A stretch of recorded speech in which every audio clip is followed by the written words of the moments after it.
Now we have to speak about different corners of my type of character. I'm an Egyptian, brought up in Egypt. I have quite a mix of origin. You can see from how I look. I'm Egyptian African. A lot of Africans think I don't really look African, but it's, I think, the mix of color, mix of, I don't know, the way I was brought up. Egypt, we don't really look or ask people from where are you exactly. So we are really used to that mix of race, which brings South and North, East and West together. It's like a central hub for people that look differently. I'm brought up in Egypt. I was brought up in language schools. That's how I have English as a mother tongue. It was a first language.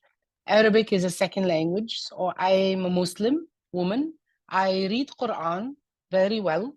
I can translate it, the holy book, to different languages when I speak, and I can really speak about it to the different people. I have a nice family. That's why I have only a boy and a girl. They are not young. Youngest is 27, oldest is 29. I enjoy living in Egypt. I enjoy traveling a lot. I'm a full professor, full-time at Art Education College, Helwan University, and I'm part of the International INSEA board. I'm elected counselor for Africa and Middle East. This is my 4th year to serve. So glad to do that. Very happy to be part of it. What else do you like to know about me? These are different corners of the character. I think most important thing that we need to really think of it now is to take, what should we call it? Controlling ideas and take it away of art education. We need to free art education from older schools that say, you should teach that, you shouldn't teach this. Or religion should control education, or certain type of characters should rule education. Education, specifically with the arts, have to be totally free from space, place, character, religion, and nationality. It should be much more easier to go through it. It should be much more open to everyone to participate with their own type of mirror character inside of that type of flexible community of arts. Mm-hmm. We're doing a little bit of that, but there's not that much of mapping to it when you speak about it, frankly. Like last forum you have been attending, I picked the idea of language, talking in a language, and using conversation and conservation in the arts. Usually we speak about the arts very nicely, critiquing it, very nicely looking at pictures inside books. Do we really live inside of the art? No. Mm-hmm. And it's only because most of the arts are imported from different southern districts that we didn't live around them. It's not part of our real lives. Like if I live, for instance, in the middle of Europe, how would I know about African history if I'm not part of? I just only read about it. It's a resource. There is books, maybe when I meet people. But for me, living in Egypt, which is that type of South Mediterranean idea, or globally the district titled South Mediterranean with the relation with Europe, when I speak about the arts for North of Africa, I speak about it differently than people when they read about it in books, because I live that. It's a daily life that I look at buildings, architecture, accessories, people that wear that type of art, and people that make it. So it's a different perspective.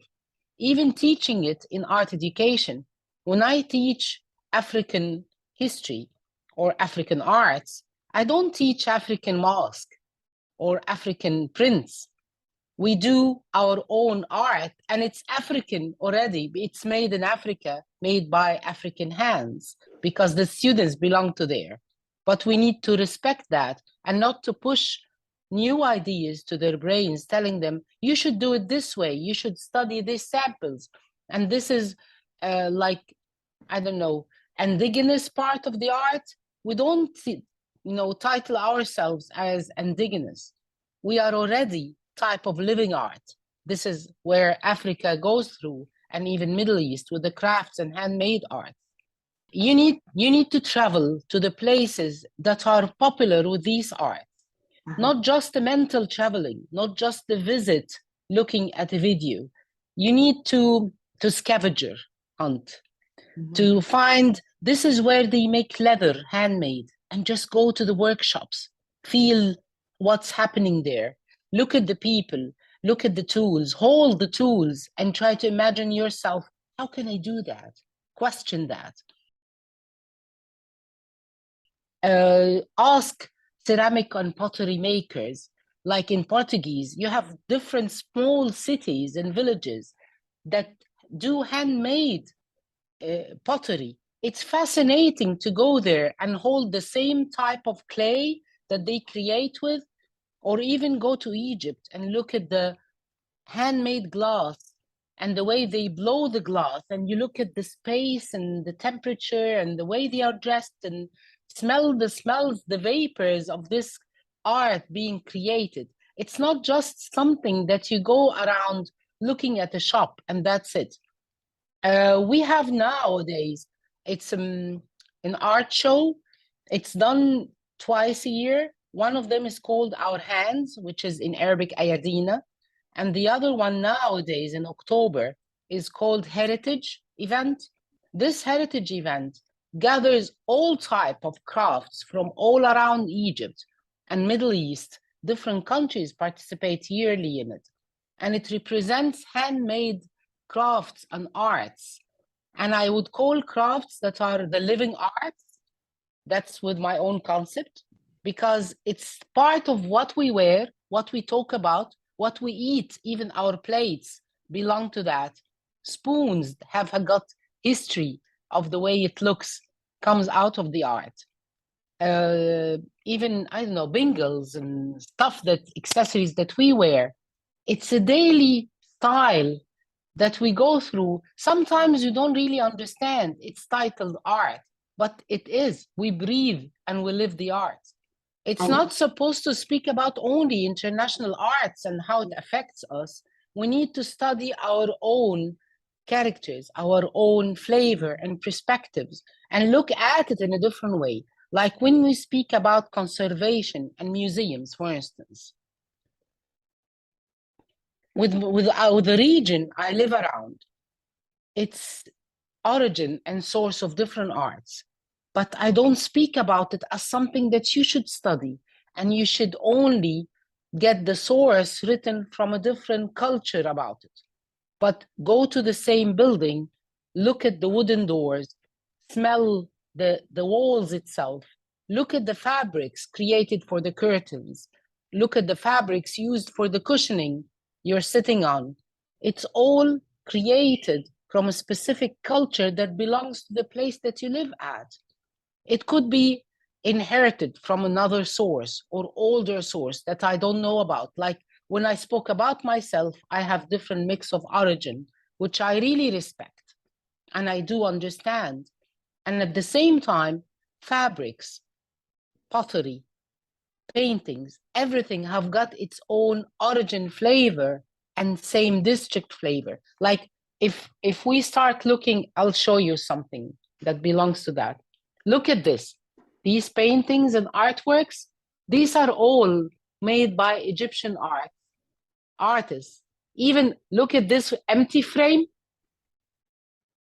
That's a frame on my wall. We didn't decide yet what's happening or what piece is coming to it.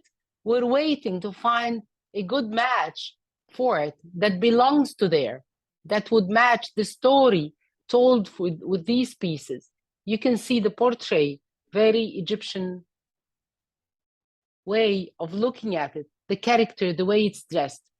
If I don't belong to that, I don't really understand anything around the world, because it's part of me that have that type of taste and flavor, and it's It doesn't have to be like a perfect show that you can just only get people to look at. It could be very simply who you are and what do you belong to. I love accessory, I just wear accessory. I love fabrics, I choose fabrics. I love to taste food. It's nice to have food with colorful things that you look at. And you know that I love sardines from your district. I enjoy sardines in Egypt, in Alexandria, and it's something that we can share when we sit together and maybe look or talk about specific recipe of cooking it. Same thing with the art. You could love the black color. I enjoy the black color. Each one of us enjoy it in her own different way. And the way you use it, it's the same thing, but maybe different anticipation from the people listening to us and different way of looking at it. And maybe it have already cultural meeting or a meeting and meaning when you meet with that color and try to have a conversation with that color. This is making art. I think there's like a lot of them, but we need Just to one. like Just one.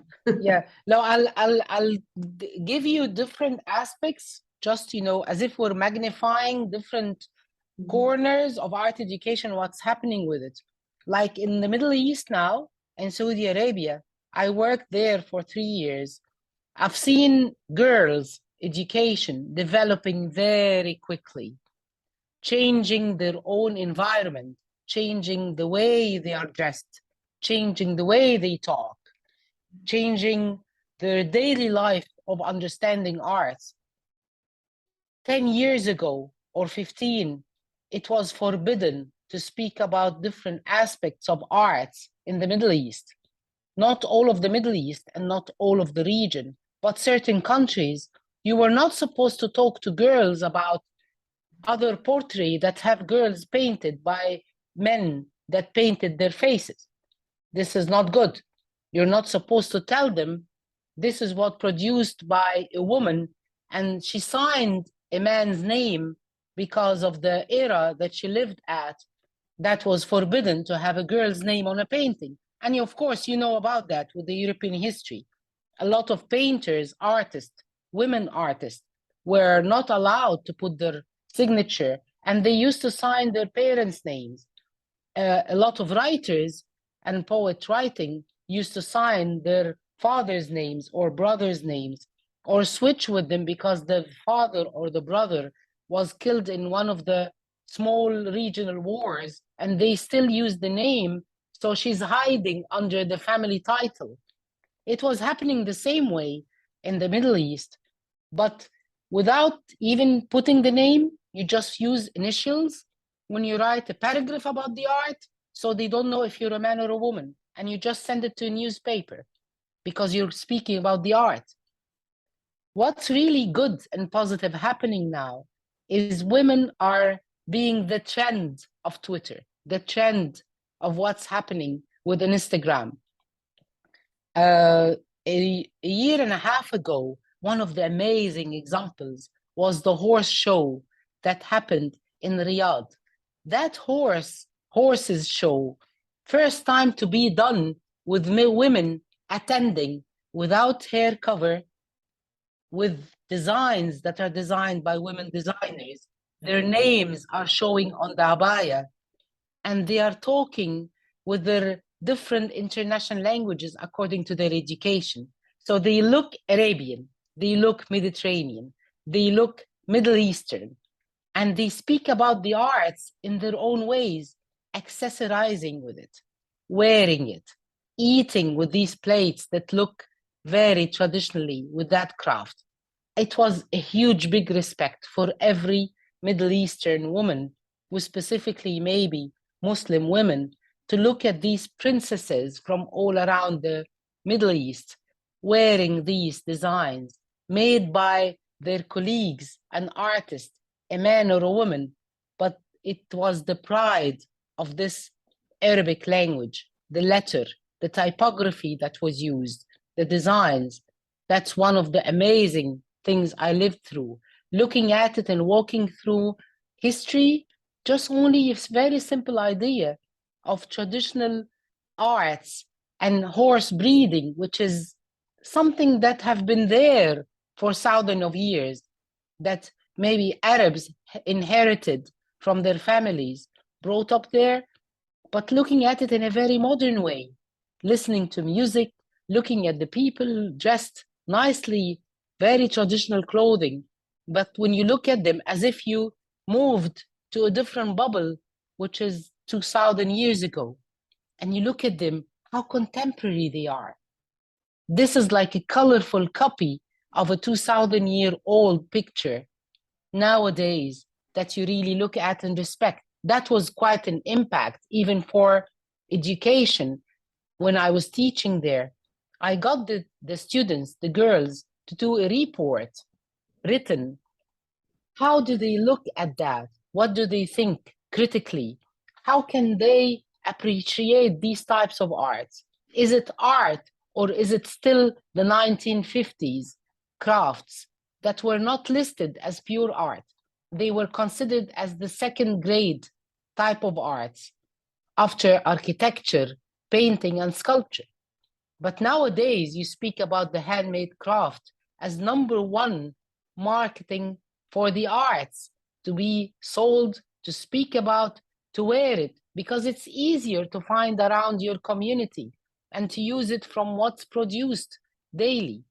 And even someone that doesn't have a background in the arts, you pick a certain type of accessory or a ring or an earring that you wear, or just a scarf simply on a black dress. And this is art. It's a style of life.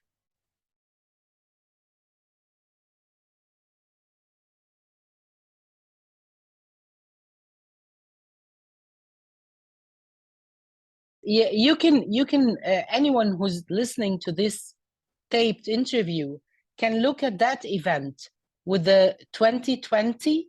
It happened end of 2020, beginning of 2021, and it was an amazing horse show competition for horses, with the speed, with the running, with the gorgeous display of the beauty of these animals, with the respect of breeding them, original breeds of these horses. And you can look at the pictures. Just only write the horse show in Riyadh 2020, 2021, and just look at the pictures. It's fascinating. I wish I had some of them with me now to get you to see it. I'll try to find some and send it to you. Maybe you can. Let's talk first about the global south and how I really belong to that.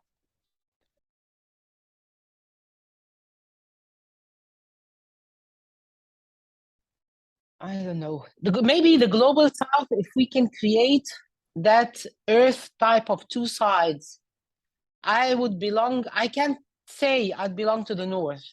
Sometimes I hate even saying I belong to north of Africa. I just belong to Africa. I'm part of that African blood. Hot weather, temperature is different, and it affects my temper. I'm a very nervous person. I'm a very energetic person. I move a lot. I enjoy giggling. I love laughing. I love music. I love being loud. You can tell from my voice. I speak from the heart. This is all Southern type of descriptions. I enjoy moving a lot. Traveling is type of style of living in south part of the earth. It's very important because most of the south half of that earth belongs to small groups of what is called by UNESCO now indigenous groups. Blending these indigenous groups created this culture, this Mediterranean line, this type of color and life and tastes, music. And it started maybe being showed and written in colonies. But when you forget about the colonization of any type of education here, you look at the people and talking from their hearts, you'll find a different culture, much more simple, much more easier to get educated through. Not just looking at it from perspective of the books. I don't know, maybe I'm against teaching students only from books. But if I take students to visit Morocco and to visit Cairo and Egypt, they would have their own type of perspective about these cities, these people, and the flavor of their culture. That's more Southern. That's more into it. I take my students with our Southern style from their hands, visit places, and we are doing hands-on. We're not looking at books. Books are the last source that we open up to get to see other people's perspective of our lives, not what we should say about our own lives. There's still missing one point. Yes. Of what do I think I should say to art educators from the South, or people that are art educators that are teaching about the South. It's two different perspectives. When I speak about teachers from the South teaching about themselves, it's different than when I tell them, speak about the Renaissance era and look at Italy. Speak about the High Netherlands and their culture and try to transfer or understand metalworks from this culture or handmade woven pieces from this culture. It's different perspectives. When you look at your own culture, it's easy to bring materials old enough to be used, recycle it, and look at it in a different perspective. Like when we speak about handmade rugs and woven pieces that are done from recycled t-shirts. This is very popular with Egyptian things that you buy, handmade and crafts. These are used in all of our homes, and we cover cars with it. We use them sometimes in the chalet or the Mediterranean spaces that we have with the seaside, because that belongs to that type of temperature and life and color. But when I tell teachers that speak about our Southern woven art, for instance, this is what we do. They look at me, how can you get this material? Where do you get that? What about the woven stuff? The technique? Tell me about the color. Tell me about the chemicals that you use. How the temperature affects that. Their questions are different. So when you deal with it as it's part of your living experience, it gives you much more wider perspective. Although when people hear these other questions being studied from teachers that live in a different region, asking about what's happening in the South, they think that they are smart questions. It's not. It's only study and research question that get you to see the same circle that you live in a different way, in a different spectra. Say, I live in the yellow district. I want to see the red district. What's happening? I need to understand more about this district color. I live in the black district. Let's see the white districts. What's happening there? What's really doing? This type of mix. I'm talking about colors as representative of spaces that we can understand as educators. So I just want every teacher to look at what they have in their hands. And then after that, look at international perspective. Look at what you really own. Your language is very important. Your words describing arts, even if it's not correct sometimes. Even if it's like when you call the red vermilion, sometimes you call it orange, dark orange, a little bit of melon color, whatever that you call it, it's still a color of your own, with your own language that your students are going to really respect. You really need to look at materials that you have and respect, because that came out of the ground and the space that you live in. And then look at the international perspective of it. It's not always right, it's not always wrong, but it's really very well respected to look at it from all perspective people can look at.